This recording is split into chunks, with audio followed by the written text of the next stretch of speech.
Idea, no? Sino may idea yan sa'yo? Ako yung nag-float ng idea. Okay. And then? Tapos umuo silang lahat. Okay. Hindi kasi siguro, miss na miss ko na sila. Miss na namin actually yung isa't isa. Kasi, nakita mo naman kami pag magkakasama. Oo naman. It's always fun. It's always happy. So parang, we wanted to do something na, alam mo yun, parang, so basically, we just wanna sing together again. Ganun lang siya. Nagsimula.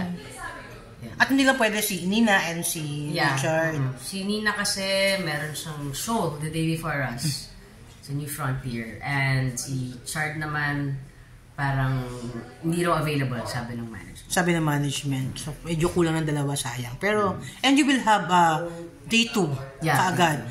Kasi we heard na sold out na raw ba? Tama ba ako? Yeah, well, I think 50 tickets left, so yeah. Oh my God, ang bilis ano? Ang bilis na. Hindi ba mahirap na i-direct ang mga kaibigan mo? Kagaya nila. Siyempre, medyo may kulitan, may ano. Paano mo hinihiwalay yung trabaho sa personal? Well, nagkukulitan man kami, but kapag kailangan na ng trabaho na. Alam mo yun, yung they're professionals. So, hindi siya mahirap. Hindi siya mahirap. Kasi they're all very professional. Yun naman yun. Kailangan and hindi naman I think that's why nagkakasundo rin kaming lahat. Kasi kapag this is not the first show naman kasi that, alam mo yun, gagawin namin. We've done shows before. Okay. As a concert din. Then, you know, pagdating ng trabaho siya. But at the same time, we're still enjoying the job, you know, the work that we do.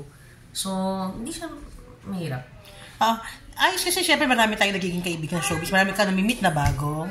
Ano tingin mo meron sa grupo nyo? Bakit you keep it intact and the friendship is still there and much stronger? Siguro kasi we go beyond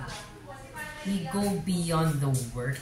Parang, I really believe in relationships. Ako like, I have a relationship with Kian, I have a relationship with Juris, with City, everybody, na it goes beyond what we do for work. Kumbaga nagkakataon lang na mas nagiging masaya din kasi nga magkakaibigan kami. So mas nagiging happy yung trabaho. And yun yung baseline namin we're friends first. Okay. Alam mo yun, kumbaga, and kami yung tipong magkakaibigan na hindi namin ilalaglaging isa't isa just for the sake of ego. Kaya siguro maganda yung samahan namin kasi hindi siya ego driven. Kumbaga, kung ano ikabubuti ng grupo, kung ano ikabubuti ng kanta, hindi importante sa amin. Yun siya. Kaya siguro nagtagal and siguro we've seen each other grow. Kumbaga, before, when the Sessionistas started, we're all single. Yes. Diba? May mga nag-asawa na. Nagkaanak na iba. Nagkaanak na. But we've remained, you know, in touch. As in, alam mo yun, nandun kami sa birthday ng anak ng bawat isa. Alam mo, mga ganon. So parang, sa kasal ng bawat isa. Kaya, we've seen each other na broken-hearted. Alam mo yun. Lowest point of their lives. Nandun kayo. Ako, I remember when I was broken-hearted noon, it was Juris who was like, I've been calling and ganun siya. Hindi siya yung surface level friendship.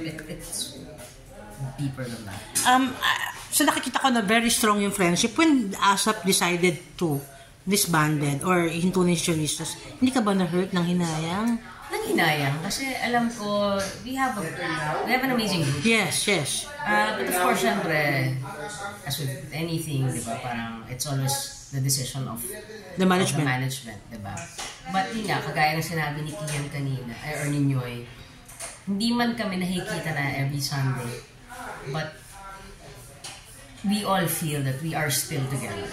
Okay. So parang hindi natapos dun sa hindi namin paglabas sa tuwing linggo yung grupo na meron kami.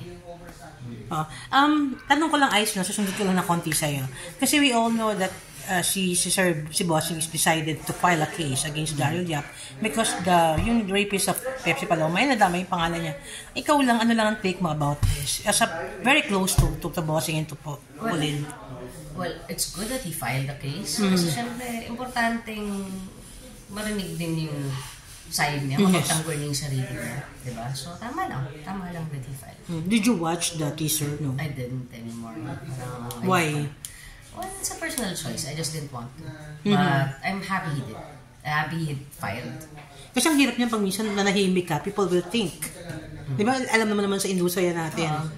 And tama lang ngayon, kasi parang ngayon, it's very easy to just parang do something para umingay yung isang bagay na hindi natin iniisip kung ano yung pwedeng maging repercussion nun, diba?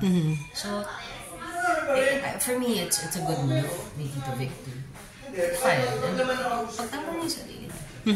Can you please invite na lang the people to watch this concert? Yes, I'm inviting everyone to please catch Love Sessionistas. Malapit na. It's on February 8th at the Theater at Soler. And of course, we have another show, Day 2, on April 4th. May Day 2 na kami. Ang bilis, ha? So, kung hindi ka po nakakabili, you can get your tickets at Ticket World, or you can call us at 0917-700-3262. So, yun po, Love Sessionistas on February 8th and April 4, the Theater at Soler. Salamat!